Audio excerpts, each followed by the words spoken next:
Boa noite, queridos companheiros da jornada evolutiva.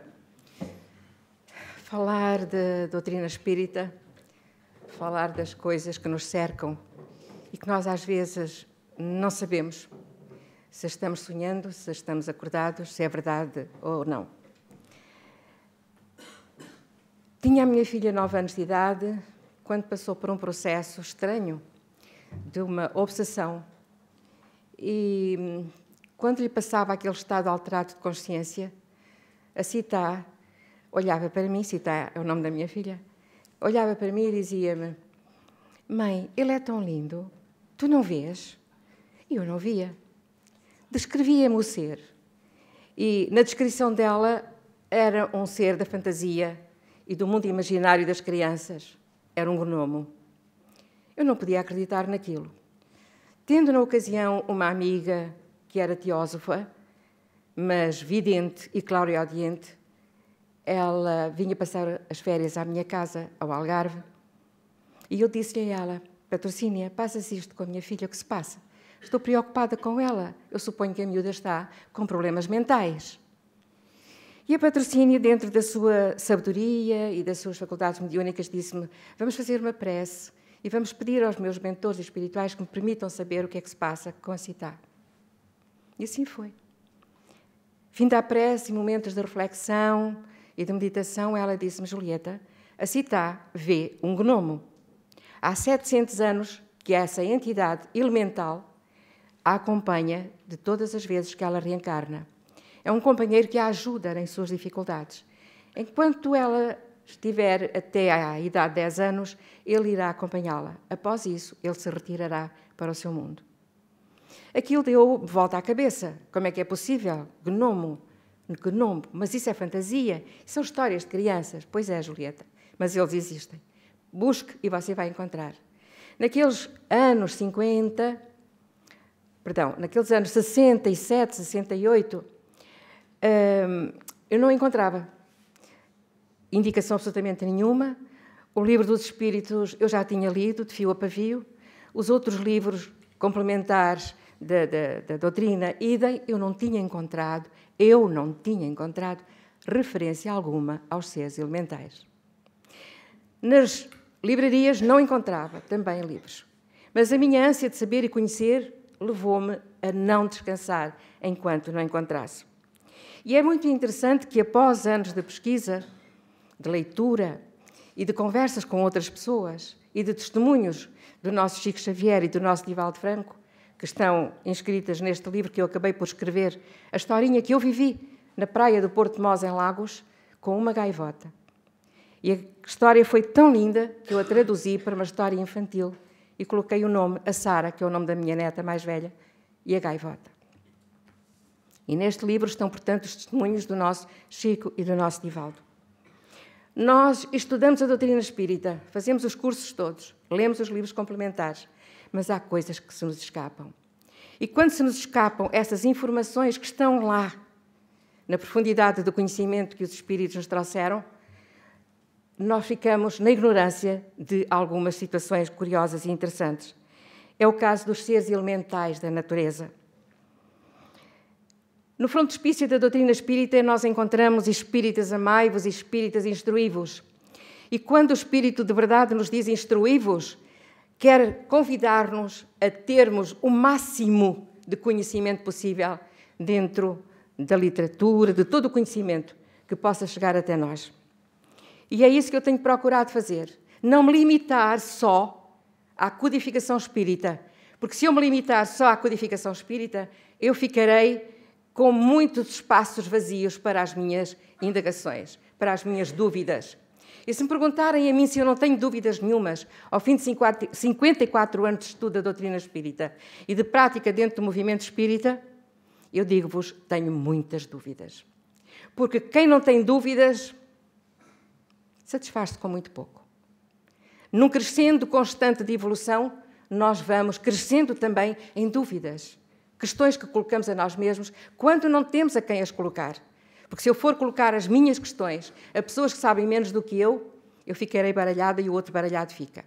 Então, eu aguardo que a ciência traga até mim, ou a espiritualidade traga até mim informações que eu preciso. E eles têm muito cuidado com isso e ajudam-nos a encontrar exatamente os livros que nós precisamos na hora exata em que queremos ser iluminados pelo conhecimento. Assim, no livro, por exemplo, O Nosso Lar, que eu acredito que vocês todos já viram o filme e já tenham lido o livro, mas ler é uma coisa, estudá-lo é outra. E os livros do nosso André Luiz são a descodificação da codificação espírita. Sem o conhecimento dos livros de André Luiz, nós ficamos na penumbra e precisamos de mais luz para caminhar com maior segurança. Assim, nós abrimos o livro O Nosso Lar e nós vamos encontrar na página 29, no capítulo 50, esta informação. Antes de tudo, aplicou remédio ao enfermo, passes de reconforto ao doente, isolando das formas escuras que se afastaram como por enquanto convidou-nos com decisão. E em seguida convidou-nos com decisão. Vamos à natureza. Acompanhei-a sem hesitação. É a nossa irmã Narcisa, a enfermeira que estava dando ajuda ao nosso irmão André Luiz, depois de ele ter vindo à Terra visitar a sua família.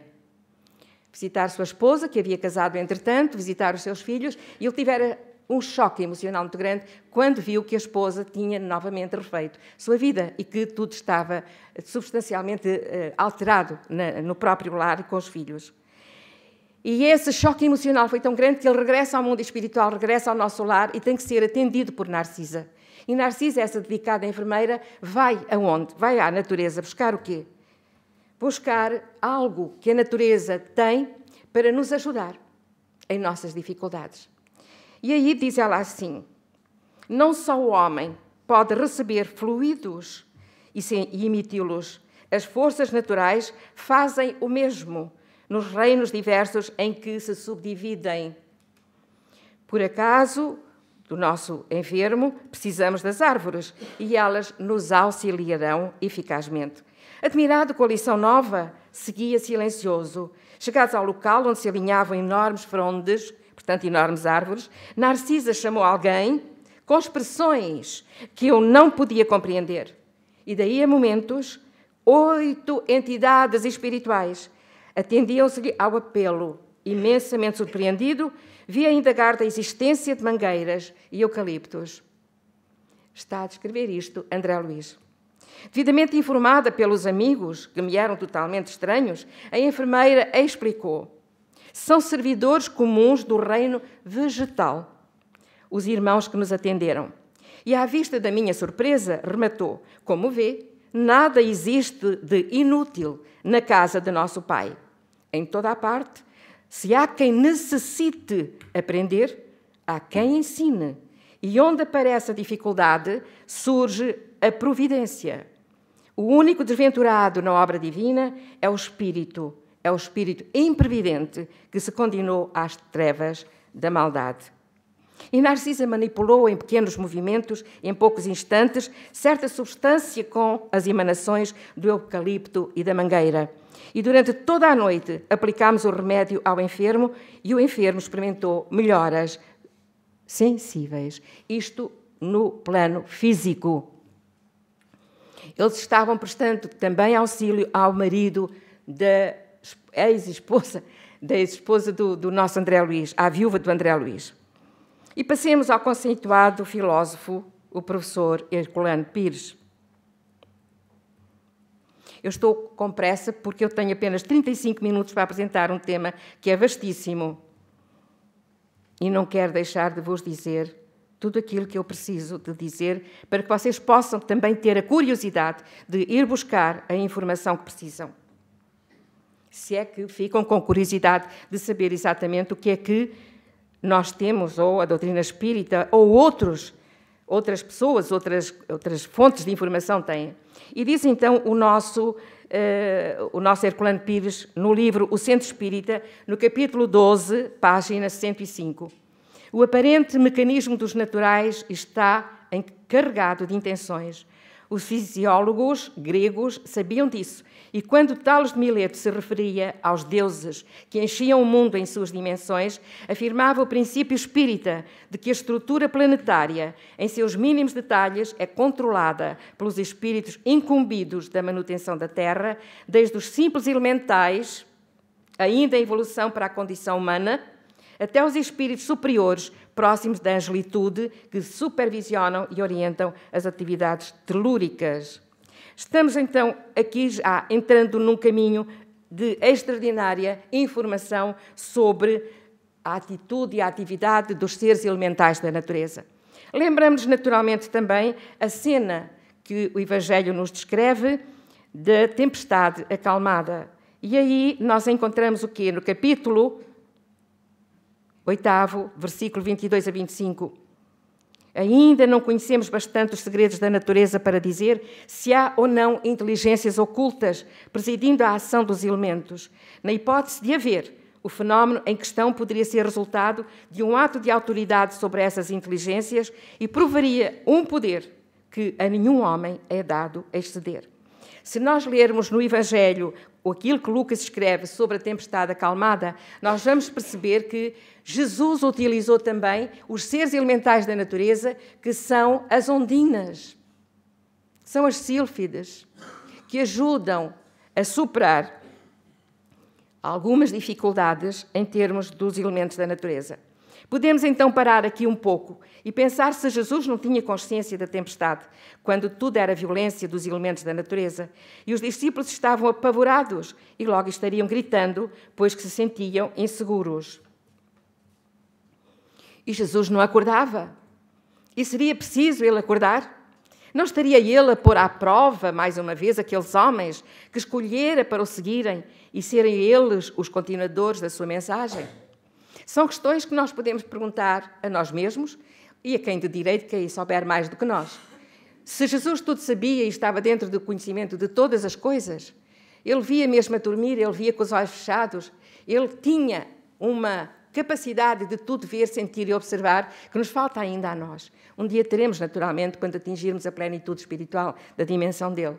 Mas naquela hora, entre aqueles homens ignorantes de todas as coisas espirituais, ele estava ali, com uma segurança, como algo na qual eles se pudessem apoiar para não sussurrar. E, portanto, uma tempestade daquelas, Jesus não sentia, não ouvia o uivar do vento, não sentia o balanço imenso da barca, não sentia o marulhar do próprio mar. Naturalmente que sim, que ele tudo percebia, mas eles estavam lá e precisavam de viver aquela experiência também. Precisavam de colocar ao seu Divino Mestre algo que lhes mantivesse a fé, a confiança naquele ser que os tinha chamado para viver com eles aqueles 3 anos da existência e da experiência. Portanto, seria preciso Jesus acordar? Naturalmente que não seria preciso tal, mas Jesus deixou-se ficar tranquilo até eles o acordarem. Como quer que seja, o facto de estar Jesus a dormir tranquilamente durante a tempestade atesta de sua parte uma segurança que se pode explicar pela circunstância de que o seu espírito via não haver perigo nenhum e que a tempestade ia amainar. E bastou ele levantar a mão e pedir que a tempestade se acalmasse, e ela se acalmou. Depois encontramos também outra experiência interessantíssima nas bodas de Caná. E aí, nas bodas de Caná, o que é que acontece? Acaba o vinho e os empregados da casa senhorial, onde se processava a boda, vieram ter com Maria de Nazaré, mãe de Jesus, que estava presente também como convidada. Vejamos aqui uma coisa interessante. Jesus e Maria não se escusavam a festas de família, a eventos importantes como seja o casamento.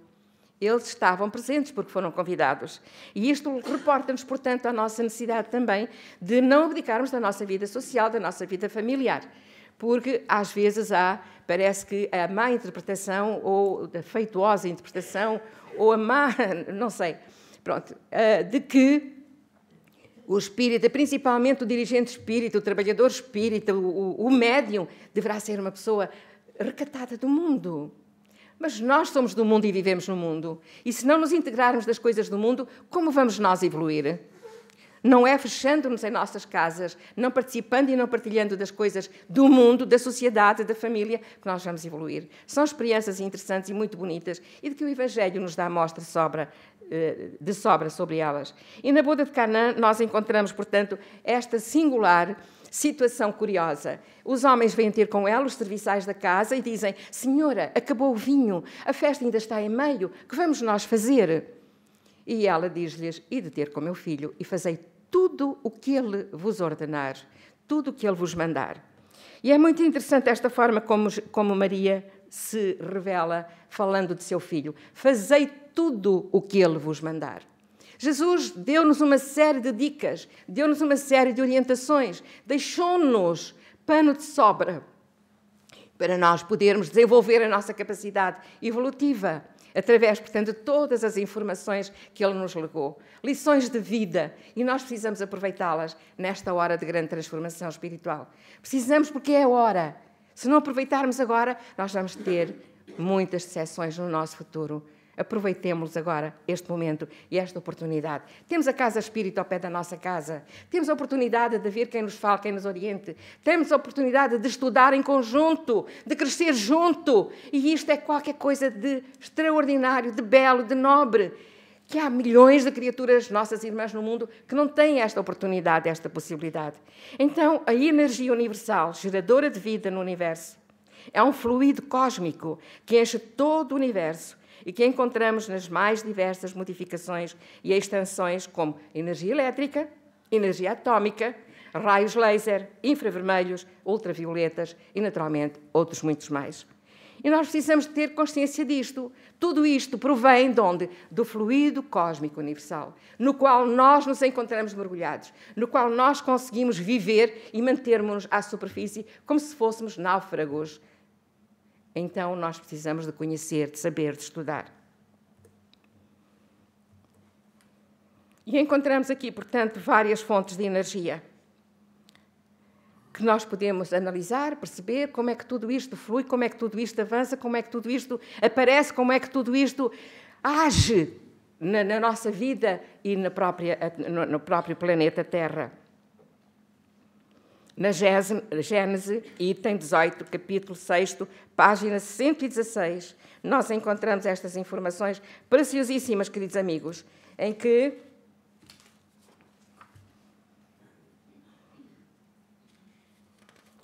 os Espíritos nos dizem que não tardemos a procurar saber o que se passa em nosso derredor, daquilo que a gente não vê, não sente e não se apercebe, porque existe todo o mundo girando, trabalhando em torno de nós e para nos ajudar a refletir, a encontrá-los, a saber viver e conviver com eles, de tal forma que também temos a obrigação ético-moral de respeitar o mundo vegetal.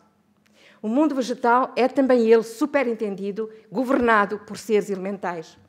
Há uma história muito interessante de uma pequena floresta que existia ali junto ao Rio de Janeiro, em Niterói. E um dia alguém decidiu destruir a floresta e construir edifícios de muitos andares. Aquela floresta era sustentada pelos gnomos, porque são eles quem sustentam as florestas. As fadas são as flores, as sílfides são os ventos, as ondinas são as águas. E aquela pequena floresta em Niterói era sustentada pela presença dos nossos irmãos gnomos, seres elementais. Quando a floresta foi destruída e os homens, que construíram aqueles edifícios, viram-se em palpos de aranha para conseguirem vender aqueles apartamentos, levaram N anos para os vender. Não os conseguiam vender. Ninguém se estava interessado naqueles apartamentos. E eles perguntavam porquê. Até que foram a uma casa espírita. E, naturalmente, nessa casa espírita, alguém tinha conhecimento sobre os seres elementais. E aí lhes deram informação que eram os gnomos que impediam que as pessoas gostassem daquele espaço e daqueles apartamentos. Envolviam as pessoas interessadas nos apartamentos numa energia tal, densa, negativa, que as pessoas rejeitavam a compra daquelas casas. Isto serve de lição para todos nós. O queimar uma floresta é algo de muito grave, muito grave. Não só destruímos o mundo, portanto, vegetal, como também o mundo animal, que vive e subsiste da própria floresta. Como também estamos a afastar deste nosso mundo vegetal os nossos irmãos elementais, que são os gnomos. E na Gênese, anotem, se quiserem, esta informação, no item 18, capítulo 6, página 116, e encontrarão lá as informações sobre este nível de energias que nós usamos, nós conhecemos, mas que não sabemos de onde elas provêm, porque não estudamos convenientemente as coisas para podermos respeitar a vida em plenitude.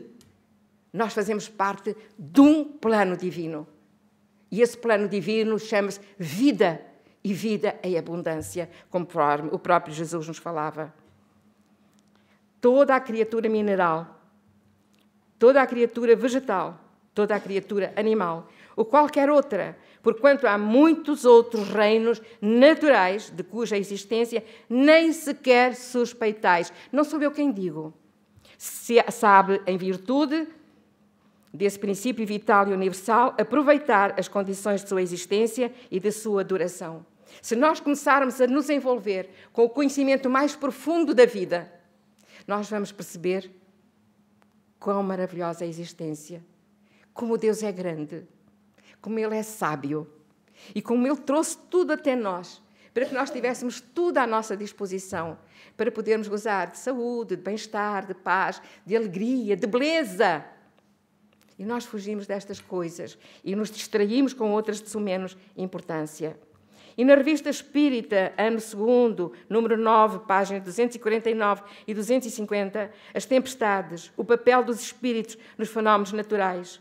Concebemos perfeitamente que a vontade de Deus seja a causa primária, nisto como em todas as coisas, mas sabemos também que os espíritos são agentes. Ora, uma vez que sabemos que os espíritos têm uma ação sobre a matéria, não vemos porque alguns dentre eles não teriam uma ação sobre os elementos para acalmá-los e dirigi-los. Isto está na Revista Espírita, conforme eu trago aqui a informação, para vos facilitar a vida em termos de pesquisa. No ano 3º, número 12, o doente familiar. É lindo este fenómeno. O doente doméstico me entretinha. Isto é uma comunicação. O doente doméstico me entretinha. Eu repetia o que ele murmurava em meu ouvido atento. A encantadora criatura de sentir viver ao redor de si esses hóspedes invisíveis. Com eles, nada de mistérios. Eles vos amam, embora malgrado vos conhecem melhor do que não o fazeis vós mesmos. Então, no Livro dos Espíritos, a ação dos espíritos nos fenómenos da natureza ainda, a pergunta 536-540. São devidos a causas fortuitas ou, ao contrário, têm todos um fim providencial, os fenómenos da natureza? E a resposta dos espíritos: tudo tem uma razão de ser e nada acontece sem a permissão de Deus. Objetivam sempre o homem esses fenómenos? Às vezes têm como imediata razão de ser o homem. Na maioria dos casos, têm por único motivo o restabelecimento do equilíbrio e da harmonia físicas da natureza. Os espíritos exercem certa influência sobre os elementos para os agitar, acalmar ou dirigir? Nem poderia ser de outro modo. Deus não exerce a ação direta sobre a matéria. Ele encontra agentes dedicados em todos os graus da escala dos mundos. Dos mundos! É que nós estamos convencidos que só o nosso mundo é que é habitado por gente inteligente e não inteligente, por gente boa e menos boa, por gente ignorante e por gente sábia. Vocês vão ter a oportunidade de ouvir alguém que vos vai falar no mês de abril, se Deus quiser, sobre a vida noutras dimensões espirituais e cósmicas. Então nós vemos aqui que na maioria dos casos, tem por único objetivo o restabelecimento do equilíbrio e da harmonia físicas da natureza. Deus providencia a existência destes seres elementais na natureza para que eles possam vir consertar, tanto quanto lhes for possível, aquilo que nós, humanos, desconcertamos na natureza. Nós destruímos o nosso planeta. Lindo que ele é, que nos acolhe com tanto amor, que nos faculta tudo, e nós tudo destruímos à nossa volta sem respeito algum. E depois, quando eles nos dizem aqui, eles, os Espíritos, que está no livro dos Espíritos, conforme nós vimos, Deus, encontra agentes dedicados em todos os graus da escala dos mundos. Então, nós não sabemos ainda tudo. Vamos sabendo alguma coisinha, vamos descobrindo, vamos descodificando algumas informações que estão nos livros dos Espíritos, mas que a gente leu, estudou, fez o curso, mas não percebeu isto. O que é que ele queria dizer com isto, o Espírito da Verdade? Precisamos de descodificar, vamos ser como os mineiros, vamos escavar, vamos procurar a mina que está lá, vamos procurar o diamante que está lá no fundo da mina do conhecimento que eles nos trazem. Na mitologia encontramos ideias de muitos deuses. Pergunta, esses espíritos eram encarregados dos ventos, dos raios, outros de presidir ao fenómeno da vegetação e etc. Isto é destituído de fundamento? Perguntam ao Espírito da Verdade. E a resposta, tão pouco destituída é de fundamento, que ainda está muito aquém da verdade. Há espíritos que habitam o interior da Terra e presidem aos fenómenos geológicos? Resposta: não habitam positivamente a Terra.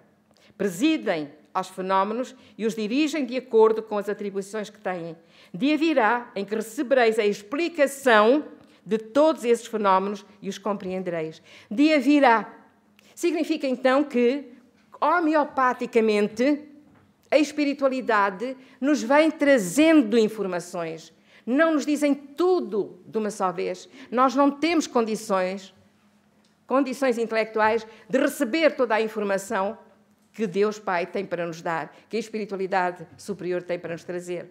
Então, Ele providencia que nós comecemos a tomar essa informação, a receber essa informação de uma forma homeopática, pouco a pouco, para nós podermos perceber melhor. E mesmo assim, 157 anos com o Livro dos Espíritos, e a gente ainda não entendeu isto, nem percebeu isto. E muitos há que nem querem acreditar que existam os tais seres elementais. Isso é fantasia. Isso é alguém que está perturbado e fala desse jeito. Mas não sou eu quem está falando, nem é André Luiz. É, sim, o Livro dos Espíritos, é a Gênese, é a revista de Espiritismo. Os fenómenos de certos... Não sei se já li isto. Os fenómenos de certos fenómenos das tempestades, por exemplo, é obra de um só espírito ou muitos se reúnem formando grandes massas para produzi-lo? Resposta: reúnem-se em massas inumeráveis. Pergunta de novo. Eles operam com conhecimento de causa, usando de livre-arbítrio, ou por efeito de instinto ou irrefletido impulso? Resposta sintética. Uns sim, outros não. Temos que saber o que é que isto quer dizer. Uns sim, outros não. Temos que procurar descobrir. Livro dos Espíritos, das ocupações e missões dos Espíritos. Pergunta 560. Tem atribuições especiais cada espírito? E a resposta vem: todos temos que habitar em toda a parte. Reparem, todos temos que habitar em toda a parte e adquirir o conhecimento de todas as coisas, presidindo sucessivamente ao que se efetua em todos os pontos do universo. Vós sois deuses. Mas, como diz o Eclesiastes, há tempo para tudo. E assim, tal espírito cumpre hoje neste mundo o seu destino, tal outro cumprirá ou já cumpriu o seu em época diversa na terra, na água, no ar, etc. Significa que na escala evolutiva nós passamos por todas as situações. Para quê? Para crescermos em sabedoria, para crescermos em verdade. Se não vivermos essas experiências, amanhã, quando o nosso espírito, farto de conhecimento e de saber e de experienciar, não terá, portanto, reminiscências dessas experiências vividas nesses outros mundos, que seja o mundo da água, aquático, seja na terra, seja no ar, e etc. Como ele pôs, etc. Por que é que não deu continuidade a esta informação? Não temos ainda condições para mais. Livro dos Espíritos, 536 a 540. São devidas as causas fortuitas ou, ao contrário, têm todos um fim providencial os grandes fenómenos da natureza, os que se consideram como perturbação dos elementos? Tudo tem uma razão de ser e nada acontece sem a permissão de Deus. Eu já li isto, não li? Não? Sabendo que os espíritos exercem ação sobre a matéria, que são os agentes da vontade de Deus, perguntamos se alguns dentre eles não exercerão certa influência sobre os elementos para os agitar, acalmar ou dirigir. Mas eu tenho a impressão que já tinha lido isto. Já. Pronto, então vamos. A Umbanda estuda estes seres e até tem trabalhos com eles. É interessante que muitos de nós, espíritas, rejeitamos os nossos irmãos umbandistas. Aliás, temos a pretensão de que somos os detentores da verdade. E eu digo-vos que não somos os detentores da verdade. Temos uma partícula de verdade. E cada uma das religiões que existem tem partículas de verdade. A verdade é como um diamante. E cada um de nós só vê a cor para a qual o diamante facetado está voltado. Então a Umbanda estuda estes seres e até tem trabalhos com eles. O espírito Rochester, no livro Narrativas do Oculto, editora Boa Nova, escreveu sobre as ondinas, as libélulas, Alma das Flores. Iniciação Viagem Astral, de João Nunes Maia. É um livro muito interessante e que vale a pena vocês adquirirem. E diz-nos o espírito Lancelin: os mares são divididos assim como a terra e o ar, as plantas e os animais, e em cada divisão há um plano de existência infalível por ser de ordem divina. Um plano infalível por ser de ordem divina. Nos oceanos, desde o protozoário à baleia, não falta a proteção dos espíritos encarregados nesse labor de Deus.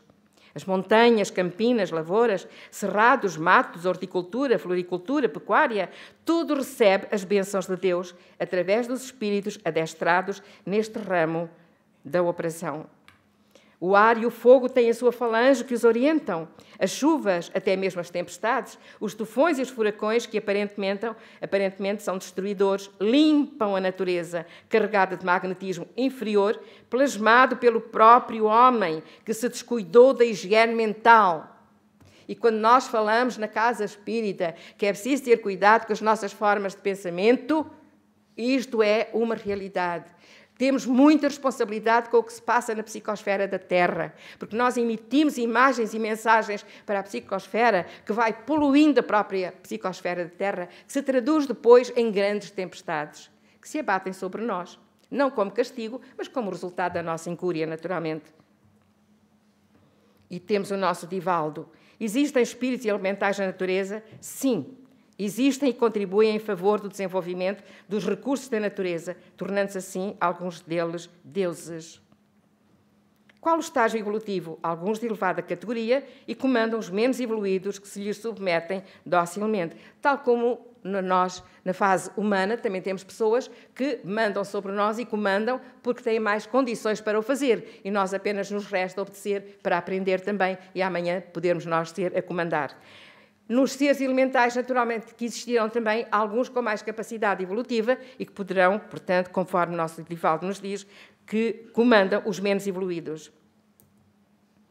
William Shakespeare afirma: há mais coisas nesta terra do que alcança a nossa precária percepção.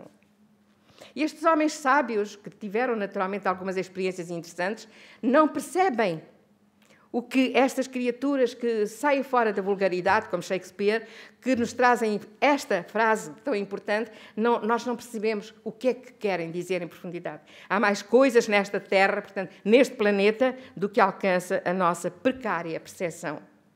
Carl Jung afirma que existe, e sempre existiu, um realismo mágico contraposto com todo o mundo real.